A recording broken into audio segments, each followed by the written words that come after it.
બીજી એપ્રિલ 2026 થી મંગળ આવશે મીન રાશિમાં। તો મંગળ ગોચરનો તમારી રાશિ પર કેવો થશે પ્રભાવ, આ વિડીયોમાં આપણે ચર્ચા કરીશું તુલાથી લઈ અને મીન રાશિ સુધીના જાતકોની। તો નમસ્કાર મિત્રો, અંબા એસ્ટ્રોલોજી ગુજરાતી ચેનલમાં આપ બધાનું ખૂબ ખૂબ હાર્દિક સ્વાગત છે। મિત્રો, નિયમિત જ્યોતિષીય માર્ગદર્શનને લગતા વિડીયો જોવા માટે તમે અમારી ચેનલ અત્યારે જ સબસ્ક્રાઇબ કરો। આ વિડીયોને લાઇક અને શેર કરવાનું ભૂલશો નહીં। જ્યોતિષને લગતા મૂંઝવતા પ્રશ્નોના સમાધાન માટે તમે અમારો સંપર્ક કરી શકો છો। મિત્રો, વૈદિક જ્યોતિષ શાસ્ત્રમાં ગ્રહોના રાશિ પરિવર્તનનું ખૂબ જ મહત્વ છે। દેશ અને દુનિયાની સાથે વ્યક્તિના જીવન ઉપર પર તેની અસર એ દેખાય છે। તમામ ગ્રહોમાં મંગળને ગ્રહોના સેનાપતિ માનવામાં આવે છે। તે ક્રોધ, યુદ્ધ, અસ્ત્ર શસ્ત્ર, સાહસ, વીરતા અને શૌર્યના કારક પણ માનવામાં આવે છે। તમને જણાવી દઈએ કે વૈદિક જ્યોતિષ શાસ્ત્ર અનુસાર મંગળ એ બીજી એપ્રિલ 2026ના રોજ બપોરે 3 કલાક અને 27 મિનિટે મીન રાશિમાં ગોચર કરવા જઈ રહ્યા છે। મંગળના આ ગોચરને કારણે અનેક રાશિઓનો ભાગ્યનો તારો ચમકવા જઈ રહ્યો છે। તો આવો જાણીએ મંગળનું આ રાશિ પરિવર્તન તમારા જીવનના કયા ક્ષેત્રોને પ્રભાવિત કરશે। તો આ વિડીયોમાં અંત સુધી અમારી સાથે જોડાયેલા રહેજો। સર્વપ્રથમ ચર્ચા કરી લઈએ જેમના નામના અક્ષરો હોય છે ર અને ત, તુલા રાશિના જાતકોથી। તુલા રાશિના જાતકો માટે મીન રાશિમાં મંગળનું ગોચર નાણાકીય સાવધાની રાખવાની જરૂરિયાત દર્શાવે છે। ખર્ચમાં વધારો અથવા નુકસાનની પરિસ્થિતિઓ ઊભી થઈ શકે છે, પરંતુ સખત મહેનત અને સમર્પણ દ્વારા તમે હજી પણ તમારા લક્ષ્યોને પ્રાપ્ત કરી શકશો। અનિચ્છનીય મુસાફરી નિરાશાનું કારણ બની શકે છે અને વાહન ચલાવતી વખતે ખાસ કાળજી લેવી જરૂરી છે। તમારા જીવન સાથીનું સ્વાસ્થ્ય એ તમારી ચિંતાનું કારણ બની શકે છે અને વ્યાવસાયિક ભાગીદારો સાથે મતભેદ શક્ય છે। જોકે તમે આખરે તમારા વિરોધીઓને દૂર કરવામાં સફળ થશો। હવે વાત કરીએ જેમના નામના અક્ષરો હોય છે ન અને ય, વૃશ્ચિક રાશિના જાતકોની। મંગળ એ વૃશ્ચિક રાશિના સ્વામી છે અને મીન રાશિમાં આ ગોચર એ તમારા 5મા ભાવમાં થશે। પરિણામે તેનો પ્રભાવ તમારા જીવનના ઘણા મહત્વપૂર્ણ ક્ષેત્રોને સ્પષ્ટપણે અસર કરશે। 5મો ભાવ બુદ્ધિ, સર્જનાત્મકતા, શિક્ષણ, પ્રેમ અને બાળકો સાથે જોડાયેલ છે, તેથી મંગળની ઉર્જા મિશ્ર પરિણામો લાવી શકે છે। એક તરફ તમે નવા વિચારો અને સર્જનાત્મક વિચારોથી ભરપૂર રહેશો, તો બીજી તરફ તમને તે વિચારોને અમલમાં મૂકવાની હિંમત અને આત્મવિશ્વાસ પણ મળશે। વ્યાવસાયિક રીતે આ ગોચર અનુકૂળ સાબિત થઈ શકે છે, કારણ કે તમારી વિચારવાની ક્ષમતા વધુ તીવ્ર બનશે અને તમને તમારા વિચારોને યોગ્ય પ્લેટફોર્મ પર રજૂ કરવાની તકો મળી શકે છે। ક્યારેક તમને એવું લાગશે કે તમે જાણો છો કે શું શ્રેષ્ઠ છે, જે તમને તમારી સમસ્યાઓના નવા અને સર્જનાત્મક ઉકેલો શોધવાથી રોકી શકે છે। તેથી લવચિક અભિગમ અપનાવવાથી અને અનુભવી લોકોની સલાહ મહત્વપૂર્ણ વધુ સારા પરિણામો તમને આપી શકે છે। વિદ્યાર્થીઓ માટે આ ગોચર ખાસ કરીને ફાયદાકારક રહેશે।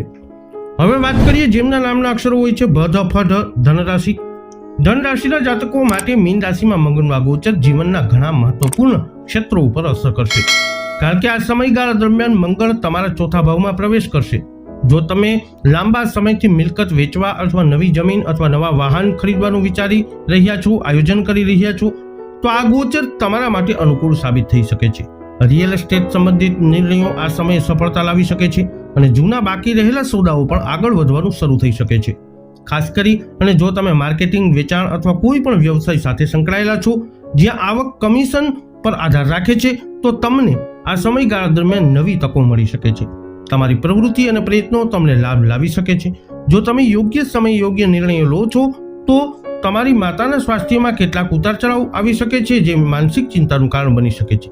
ક્યારેક ઘરનું વાતાવરણ પણ તણાવપૂર્ણ અથવા અસ્થિર લાગે છે અને આ તમારા મન અને કાર્યની સ્થિતિને અસર કરી શકે છે।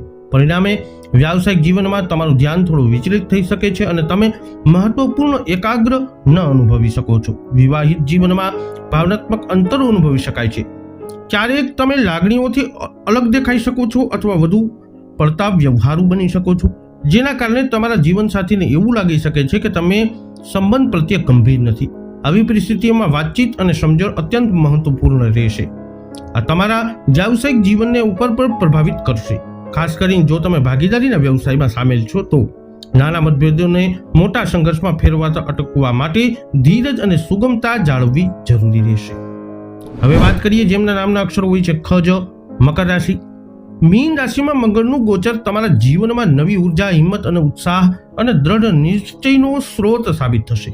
આ સમયગાળા દરમિયાન મંગળ તમારા ત્રીજા ભાવમાંથી પસાર થવાના છે, જે હિંમત, આંતરિક શક્તિ, પ્રયાસ, વાતચીત અને જોખમ લેવાની ક્ષમતા સાથે જોડાયેલ છે. આ ગોચરનો પ્રભાવ હેઠળ તમારી અંદર છુપાયેલી બહાદુરી અને આત્મવિશ્વાસ જાગશે, જેનાથી તમે કેટલાક સમયથી તમારા માર્ગમાં અવરોધરૂપ બની રહેલા પડકારોનો સામનો કરી શકશો. તમારામાં મુશ્કેલ પરિસ્થિતિઓમાં પણ અડગ રહેવાની વૃત્તિ વિકસશે અને તમે દરેક સમસ્યાઓને તક તરીકે જોવાનું શરૂ કરશો. પ્રયત્નો અને સખત મહેનતના ઘરમાં સ્થિર મંગળ તમને ખૂબ મહત્વાકાંક્ષી બનાવશે અને તમારા લક્ષ્યોને પ્રાપ્ત કરવા માટે જરૂરી ઉર્જા પ્રદાન કરશે. તમે જે પણ કાર્ય હાથ ધરવાનું નક્કી કરો છો તેને પૂર્ણ કરવા માટે તમે તમારા શ્રેષ્ઠ પ્રયાસો કરશો. આ ગોચર તમે લાંબા સમયથી અટકેલા પ્રોજેક્ટ શરૂ કરવાની હિંમત પણ એકઠી કરી શકે છે, જોખમ લેવાની તમારી ક્ષમતા વધારશે અને તમે નવા અભિગમો અથવા પ્રયત્નો અજમાવવો એ અચકાશો નહીં. આ વલણ તમારી કારકિર્દી અને વ્યક્તિગત વિકાસને સીધો ફાયદો પહોંચાડી શકે છે. હવે વાત કરીએ જેમના નામના અક્ષરો હોય છે કુંભ રાશિની. કુંભ રાશિના જાતકો વર્તમાન ગોચર દરમિયાન મંગળ તમારા બીજા ભાવમાં પ્રવેશ કરશે, જે પરિવાર, સંપત્તિ, વાણી, મૂલ્યો સાથે જોડાયેલ છે. બીજું મહત્વનું પરિબળ એ છે કે મંગળ તમારી કુંડલીમાં 10મા ઘરના સ્વામી છે, જે કારકિર્દી અને વ્યવસાય જીવનનું પ્રતિનિધિત્વ કરે છે. આ કારણે આ ગોચર ઘણી તકો રજૂ કરી શકે છે, જે તમને પ્રગતિના માર્ગ ઉપર આગળ વધવામાં મદદ કરશે. તમને નવી જવાબદારીઓ મળી શકે છે, નવા પ્રોજેક્ટ હાથમાં આવી શકે છે અને એવી પરિસ્થિતિઓનો સામનો કરવો પડી શકે છે જ્યાં તમને નવી કુશળતા શીખવાની અને તમારી ક્ષમતાઓ સાબિત કરવાની તક મળે. તમારી સૌથી મોટી તાકાત તમારી પ્રગતિશીલ અને ભવિષ્યલક્ષી માનસિકતા છે, જે આ ગોચર દરમિયાન વધુ મજબૂત બનશે. જો તમે સતત પ્રયત્નો કરતા રહેશો અને પાછળ ફરીને જોવાનું ટાળશો તો સફળતા તમારા માર્ગે આવી શકે છે. જો કે મંગળનો પ્રભાવ તમારી વાણીને થોડી કઠોર અથવા તીક્ષ્ણ બનાવી શકે છે. સંયમ અને કાળજીપૂર્વક વિચાર કરી અને બોલવાથી તમને ફક્ત તકરાર ટાળવામાં જ મદદ મળશે નહીં, પરંતુ તમારા માન અને પ્રતિષ્ઠા પણ જળવાઈ રહેશે. મંગળના દૃષ્ટિકોણને કારણે પ્રેમ સંબંધો અને ભાવનાત્મક સંબંધોમાં પણ કેટલાક ઉતાર ચઢાવ આવી શકે છે. મંતવ્યોમાં તફાવત, અહંકારનો અથડામણ અથવા તમારા જીવન સાથી સાથે નાના મતભેદ શક્ય છે. આવી પરિસ્થિતિઓમાં ગુસ્સાને બદલે ધીરજ અને સમજણથી કાર્ય કરવું ખૂબ જ મહત્વપૂર્ણ રહેશે. જો તમે ખુલ્લા અને સકારાત્મક વાતચીત જાળવી રાખો છો તો સંબંધોમાં કોઈ પણ અંતર સરળતાથી ઘટાડી શકાય છે. અંતમાં વાત કરીએ જેમના નામના અક્ષરો હોય છે મીન રાશિ. મીન રાશિના લોકો માટે આ ગોચર ખૂબ જ મહત્વપૂર્ણ રહેશે, કારણ કે મંગળ તમારી પોતાની રાશિમાં પ્રવેશ કરશે. મીન રાશિમાં મંગળનું ગોચર ખાસ કરી અને મહત્વપૂર્ણ રહેશે, કારણ કે તમારા લગ્ન પ્રથમ ભાવમાં પ્રવેશ કરવાના છે. પહેલો ભાવ એ વ્યક્તિત્વ, સ્વભાવ, આત્મવિશ્વાસ અને માનસિક સ્થિતિનું પ્રતિનિધિત્વ કરે છે. તેથી મંગળની આ સ્થિતિ તમે આંતરિક રીતે અનુભવી શકો છો, જે તમને ભાવનાત્મક વધઘટને વધુ તીવ્ર બનાવી શકે છે. આ સમય દરમિયાન તમે કંઈક અંશે સંવેદનશીલ, ભાવનાત્મક રીતે નબળા અથવા માનસિક રીતે અસ્વસ્થ અનુભવી શકો છો. નાની સમસ્યાઓ પણ બેચેની અથવા ચીડિયાપણું ઉત્પન્ન કરી શકે છે અને ક્યારેક તમારું વર્તન અજાણતા આક્રમક દેખાઈ શકે છે. આ ફક્ત તમારા પારિવારિક જીવનને જ નહીં, પરંતુ સામાજિક સંબંધોમાં ગેરસમજ અને તણાવ પણ ઉત્પન્ન કરી શકે છે. વ્યાવસાયિક દૃષ્ટિકોણથી આ ગોચર આશાનું નવું કિરણ લાવે છે.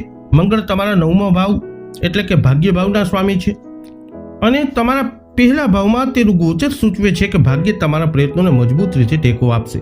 કારકિર્દીમાં પ્રગતિ, તમારી ક્ષમતાઓ સાબિત કરવા અને ઉત્તમ પ્રદર્શન માટે ઘણી તકો ઉત્પન્ન કરી શકે છે. જે કાર્યો પહેલા અટકેલા લાગતા હતા તે પ્રગતિ કરવાનું શરૂ કરી શકે છે અને આત્મવિશ્વાસ પૂર્ણ નિર્ણયો તમને સફળતા તરફ દોરી જશે.